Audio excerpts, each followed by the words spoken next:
Vamos embora com informação nem sempre positiva, mas vamos lá. O Fluminense divulgou agora à tarde um relatório médico acerca de Facundo Bernal e não divulgou nada acerca do Lúcio Acosta, que é muito positivo para a notícia que a gente vai falar aqui. Zubeldia, o que ele vai fazer para o jogo contra o Vasco? Porque não é muito simples. Enfim, vamos lá. Vamos rodar aqui a vinheta do Giro de Notícias.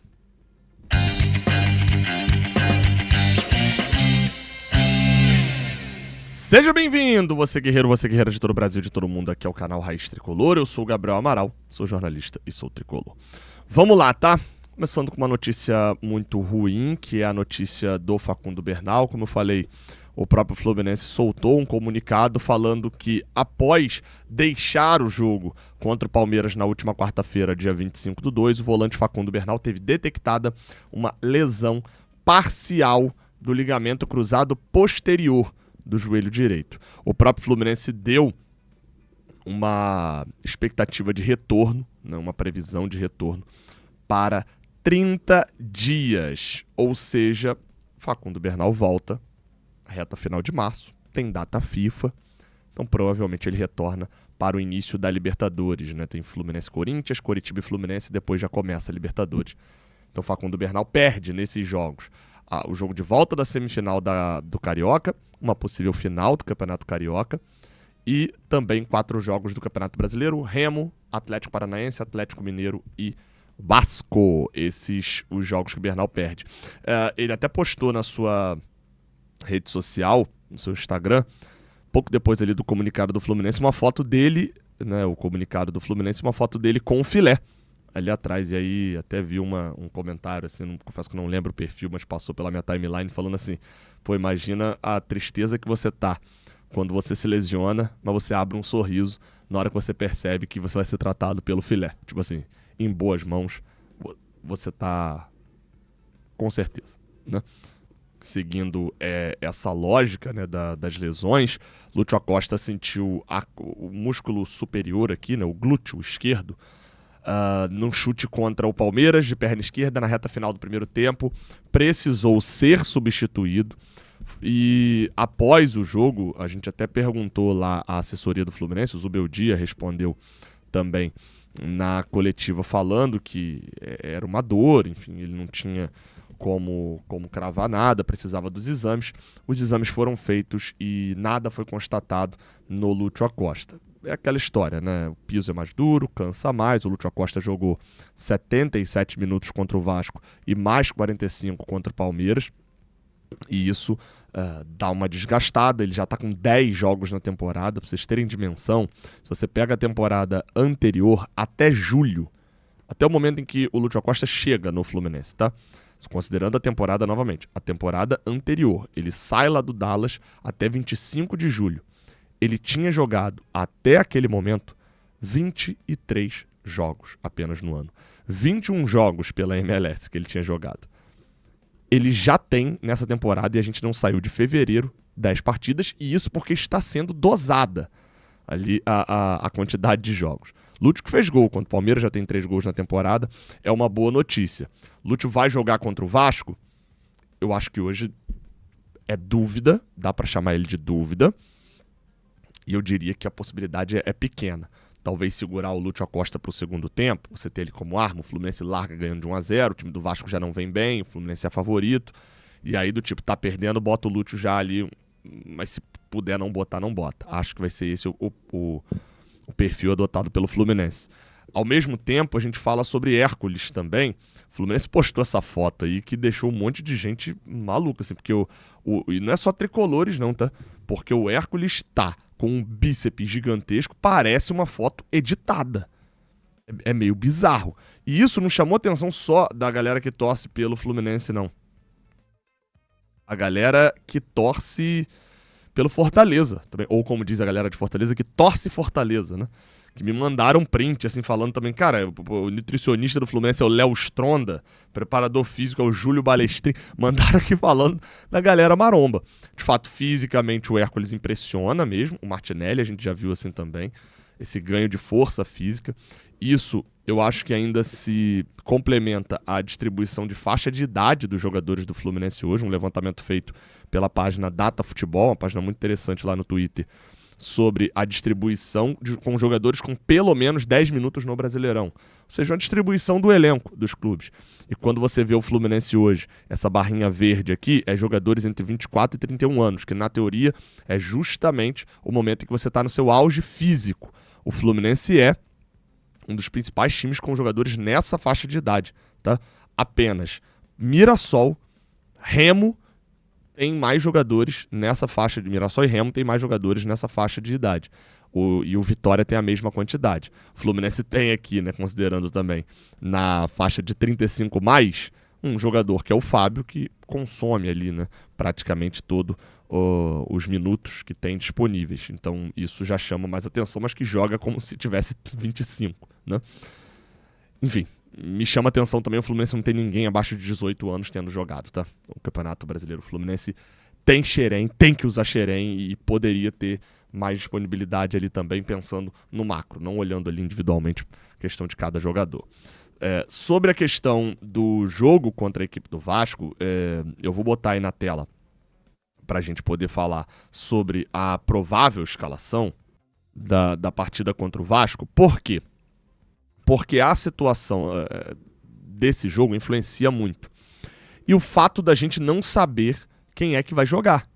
E isso porque muita gente levou, e eu vi esse debate acontecendo aí pelo Brasil inteiro, como se o Fluminense tivesse poupado jogadores contra o Palmeiras para priorizar o jogo contra o Vasco. Não foi bem isso que aconteceu, tá?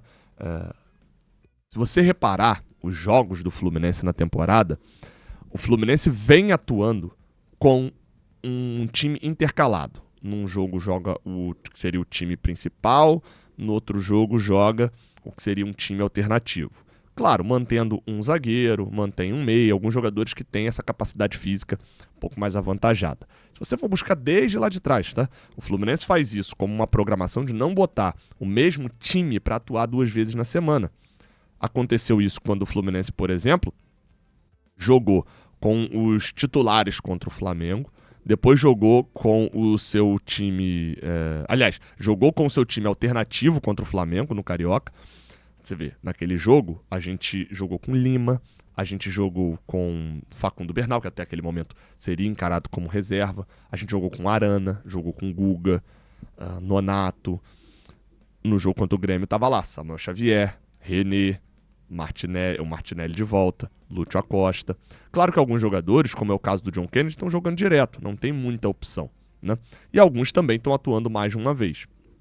Isso também aconteceu quando a gente poupou de novo no clássico contra o Botafogo, depois desse jogo contra o Grêmio, aí botou o time principal contra o Bahia. Ele tá rodando o time, não roda o time inteiro, normalmente roda os 2 laterais, um zagueiro, roda o meio-campo. Só que o que aconteceu? No jogo contra o Botafogo, pelo Brasileirão, o Fluminense escalou seu time principal, tava lá. Mirem sempre nos laterais, Samuel e René. O que acontece no jogo contra o Bangu, que é o jogo seguinte, que é no meio do campeonato, do meio do carnaval? O Fluminense joga com seu time mais alternativo. O René joga porque o Arana estava lesionado. Pois bem, não tem jogo naquele meio de semana entre Bangu e Vasco. E ele coloca o time contra o Vasco, o time principal, uma semifinal de Carioca. É o jogo seguinte. E no jogo contra o Palmeiras seria o time alternativo. E ainda assim ele complementa com várias peças do time principal, poupando mais o John Kennedy, os 2 laterais e um dos zagueiros. Então o Fluminense não poupou por causa do jogo contra o Vasco no Carioca. Poupou porque a programação do Fluminense envolve não jogar com os mesmos jogadores, o mesmo time, sempre tentar rotacionar alguma coisa toda semana. É início de trabalho, é início de campeonato de trabalho no ano. O Zubeldia tem feito isso, a comissão tem achado isso a maneira mais interessante. Partindo desse pressuposto, time principal contra a equipe do Vasco. O provável time, esses 2 aí são os prováveis, seriam os prováveis times. O Diniz foi demitido no Vasco, as mudanças que o Lazzaroni já fez foi tirar o Tietê, tirar o Puma Rodrigues da improvisação e voltar, né, com o Thiago Mendes pelo meio de campo, soltando um pouquinho mais o Calvão Barros, fez gol no último jogo, e colocar o Lucas Piton de volta na lateral esquerda. Esse deve ser o provável Vasco contra a equipe do Fluminense. Já no Fluminense, Facundo Bernal tá fora, tá lesionado, e a gente deve ter o retorno de John Kennedy, mas além da lesão, o Facundo Bernal ainda foi expulso, né? Então tem essa diferença também. E o Lúcio Acosta talvez seja poupado, muito provavelmente não vai, pelo menos, começar como titular nessa partida. Montar o meio de campo está muito difícil. Eu mostrei o Hércules ali, que tendo condições físicas seria o titular ideal ao lado do Martinelli, né? A função que ambos faziam no ano passado. Não podendo ser o Hércules, lembrando que Nonato está lesionado, Facundo Bernal está suspenso e lesionado, o Otávio acabaria sendo a opção. Mais do que a entrada do Otávio, ainda mais por ser um jogo que talvez a gente não tenha muita posse de bola, que eu acho que é quando o Otávio cresce, me preocupa o fato de que se o Hércules não tiver condição para ser titular, a gente vai para o jogo basicamente sem volante no banco. Para substituir o Lúcio Acosta, são duas opções. Ou Paulo Henrique Ganso, atuando como um camisa 10, ou uma mais inventiva, que seria a entrada do Savarino, que já jogou de ponta e que jogaria mais centralizado. Acho que a torcida hoje, talvez na sua maioria, preferiria Savarino, mas acho mais provável o Zubeldia ir de Paulo Henrique Ganso. Acho que o resto se mantém. O James volta depois de ser poupado no jogo passado, o Freitas segue, René e Samuel Xavier de volta também nesse jogo, Canóbio e Serna voltando a fazer as pontas, né? Ambos estavam fora do último jogo. O Canóbio fora do último jogo do Brasileirão, porque foi expulso na rodada passada contra o Botafogo, e o Serna fora do último jogo do Carioca. Aliás, Serna não, tá? Não ficou fora do último jogo. Ele foi banco contra o Bangu, ele foi poupado contra o Bangu, né? Esses seriam os times. Te agrada? Savarino ou Ganso? Otávio Hércules? Respondam.